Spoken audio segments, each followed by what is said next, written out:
바울이 빌립보 교회에 쓴 편지 서문에는 은혜와 평강이라는 축복의 말이 등장합니다. 은혜와 평강이 너희에게 있을지어다. 표준 세번역으로 보면 은혜와 평화가 여러분에게 있기를 빕니다 라고 되어 있습니다. 사도 바울이 쓴 여러 서신서들 중에 로마서에서부터 저 빌레몬서에 이르기까지 그 모든 편지들은 교회에 보내거나 개인에게 보내거나 혹은 잘 알고 있는 빌립보 교회에 보내거나 일변식도 없는 로마 교회에 보내거나 혹은 자기의 아들과 같이 여기는 디모데에게 보낸 편지까지도 모두가 이 인사말로 시작하고 있습니다. 은혜와 평강. 그러니까 바울의 변치 않는 인사말인 셈입니다. 하지만 이 인사말은 그저 습관이 아닙니다. 문자 하나까지 신경 쓰는 바울의 입장에서 그 모든 교회들에 쓴 편지의 이 인사말은 그저 습관처럼 나온 것이 아니라 저의 인생의 또는 믿음의 하나의 결과물과 같은 것입니다. 적어도 바울의 생각에 이 두 단어가 인사말로서도 귀하지만 모든 그리스도인들이 꼭 필요한 것이라고 여겼음에 분명합니다. 또 바울이 그 누구에게라도 항상 빌어주고 싶고 축복해주고 싶은 말이 바로 이 은혜와 평강이었다라고 할 수 있겠죠. 시대가 많이 변하고 환경도 많이 변하였지만 오늘 우리에게도 꼭 필요한 것이 바로 이 은혜와 평강입니다. 이 은혜와 평강은 고대인이든 현대인이든 돈이 적든 많든 지식이 부족하든 넘치든 혹은 건강이 있든 없든지 간에 우리 모두에게 그리고 이 시대에 필요한 하늘의 은총 선물입니다. 대림절 두 번째 주간을 지나면서 이 은혜와 평강이 우리 모두에게 충만하기를 바랍니다.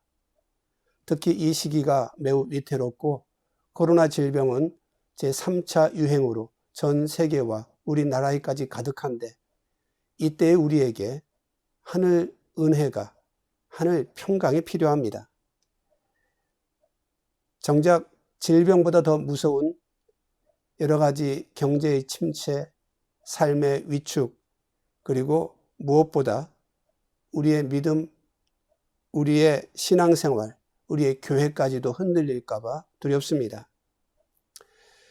은혜, 평강, 이 말 자체에 대해서는 수많은 해석도 필요하고 수많은 설명도 가능하겠지만 지금 우리에게 필요한 것으로서의 은혜와 평강을 잠시 생각해 보려고 합니다. 은혜라는 말 자체는 헬라어로 카리스라고 하는데 본래는 기쁨이나 혹은 즐거움, 쾌활함이나 아름다움을 뜻하는 단어입니다. 이것은 하나님이 주시는 그 선물로서의 실체들, 즉 구원이나 혹은 건강이나 부요 그 자체보다는 그것으로 인한 기쁨, 즐거움, 감사를 뜻하는 것이라고 볼 수 있습니다. 다만 이것은 속에서 우러나오는 것이 아니라 하늘로부터 우리에게 내려오는 것, 침투에 들어오는 것을 말한다고 보면 됩니다. 은혜는 하늘로부터 오는 것입니다. 그리고 그것은 기독교의 가장 큰 특징 중에 하나이기도 하죠. 여타 다른 종교들, 다른 가르침들은 그들이 자기들이 믿는 신에게 얼마나 헌신하는가, 얼마나 충성하는가, 무엇을 바치는가에 따라서 그 보답이 달라지게 되어 있죠. 그래서 종교라는 이름을 갖고 있지만 실은 거래의 형식을 띠고 있습니다. 다만 하나님의 백성들에게 베푸시는 것은 특별히 그 중에서도 중요한 것들은 값으로 사는 것이 아니요 혹은 우리가 노력해서 얻는 것이 아니라 그저 선물처럼 주어지는 것입니다. 그래서 우리는 그것을 은혜라고 부르죠. 우리의 구원도 무엇을 주고 얻은 것이 아니고 우리가 일상 누리는 햇빛과 단비와 혹은 지구의 상쾌한 바람들도 우리가 수고하여 얻은 것이 아닙니다. 하나님이 선물로 주신 것이죠. 예수 그리스도께서 달리신 십자가가 은혜의 상징이요. 그 예수께서 이 땅에 오신 이 성탄절이 바로 은혜의 상징이 되는 것입니다.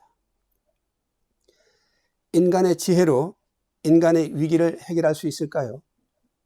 이 지구를 뒤덮은 모든 건강의 위기 혹은 경제의 위기를 우리 스스로 회복하거나 또는 인간성 말살의 이 위기를 우리가 극복할 수 있을까요?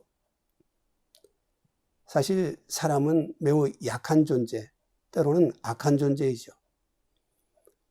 아이를 보면 좋은 언어보다 욕을 더 빨리 배웁니다.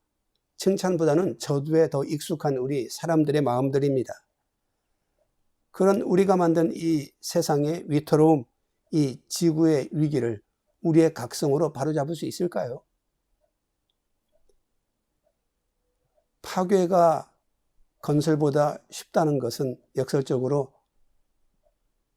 악이 선보다 얼마나 쉬운지를 우리에게 일러줍니다. 어른들이 집을 깨끗하게 정리하고 아름답게 치장하여도 아이 손에 들린 크레파스 하나로 집안은 엉망될 수 있습니다. 사람이 집을 짓는 데에는 몇 달, 몇 년이 걸리지만 불이 나면 순식간에 폐허가 되어져 버리고 말죠. 인간이 인간 세상을 아름답게 하려는 노력이 없는 것은 아닙니다. 하지만 이기적인 몇 사람, 돈만 하는 몇 사람의 힘만으로도 세상은 지옥이 되어버리고 말죠. 우리에게 세상을 아름답게, 사람의 삶을 아름답게 할 능력이 없음을 인정해야 합니다. 물론 어느 정도까지는 가능하겠죠. 그러나 하나님 나라의 꿈처럼 이리와 어린 양이 함께 뛰놀고 젖된 아이가 독사와 함께 장난치는 세상을 우리가 이룰 수는 없을 것입니다. 하나님의 개입이 아니고서는 우리는 불가능합니다. 이것이 우리의 고백이었었습니다. 또 개인적인 삶도 마찬가지입니다. 한 사람이 살아가면서 자신의 삶을 온전하게 혹은 흠과 티가 없이 살 수 있을 것이며 혹은 후회 없이 사는 것이 가능할까요? 누가 자기 최면한다면야 가능하겠지만 적어도 제가 접한 바로는 솔직한 사람 중에 그런 사람은 없었습니다.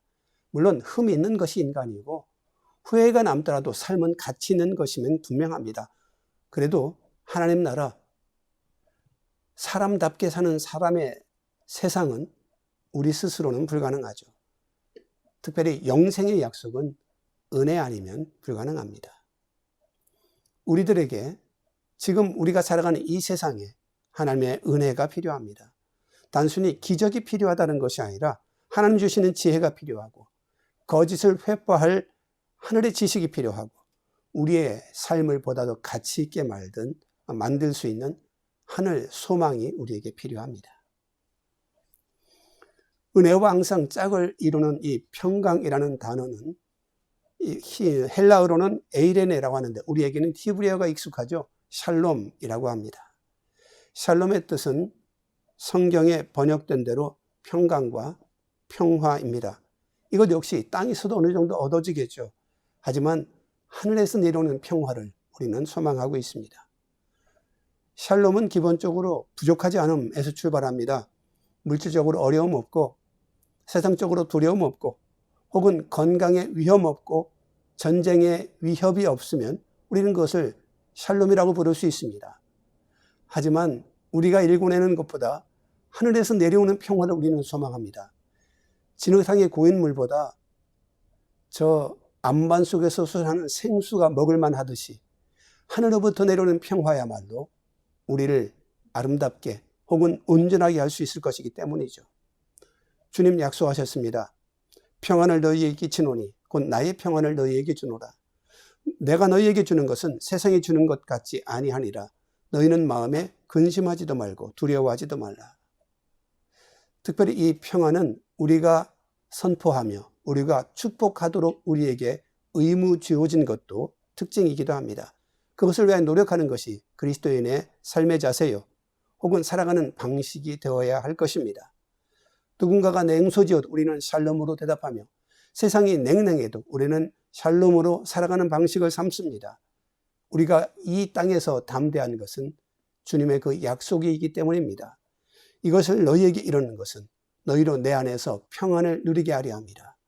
세상에서는 너희가 환난을 당하나 담대하라. 내가 세상을 이겼노라. 대림절 둘째 주간에도 우리 모든 만우물 가족들에게 은혜와 평강이 가득하기를 바랍니다. 세상 흔들려도 교회와 성도의 가정과 성도의 영혼은 은혜와 평강으로 채워지고 잠잠하며 혹은 자랑할 수 있기를 원합니다. 그것을 위하여 기도하고 혹은 받은 그것들을 세상에 선포하는 우리가 그리스도인들, 하나님 나라를 기다리는 자들, 대림절 두 번째 주간을 승리하는 자가 될 것입니다. 기도하시겠습니다.